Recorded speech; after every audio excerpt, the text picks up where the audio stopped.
चुमा खिड़की से मांगेला,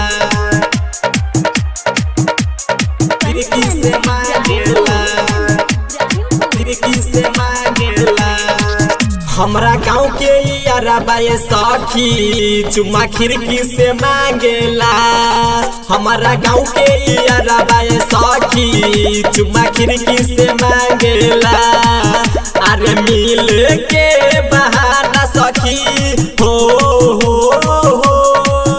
अरे मिल के बहाना सखी छत पे बोलावेला ला ला।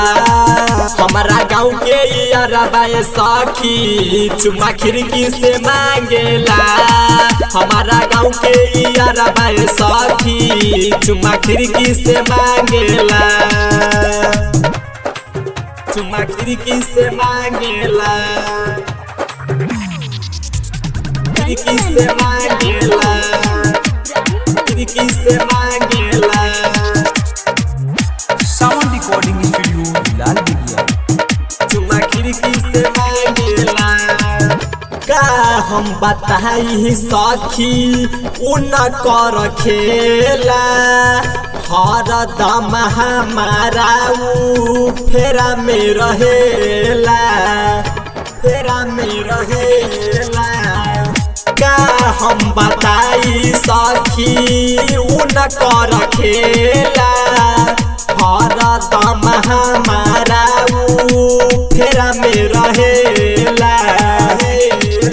अरे के तनो माना करी मना कोइले पना मानेला ला ला।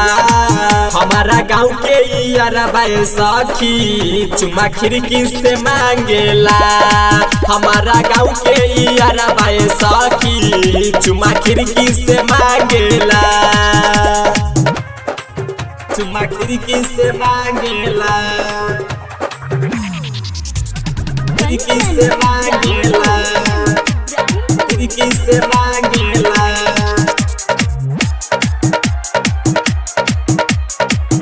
चुमा खिड़की से मांगेला। बड़ा सुनर लागे विवेक बिके सवाली, मन करे ओ कारा के गले से लगाली, गले से लगाली। बड़ा सुनर लागे अमित बिके सवाली, मन करे ओ कारा के गले से लगाली। अरे एम के मनोहर सखी सारा बात जानेला ला ला। हमारा गाँव के यारबा ये सखी चुमा खिड़की से मांगेला। हमारा गाँव के यारबा ये सखी चुमा खिड़की से मांगेला। साउंड रिकॉर्डिंग स्टूडियो लाल बिगिया।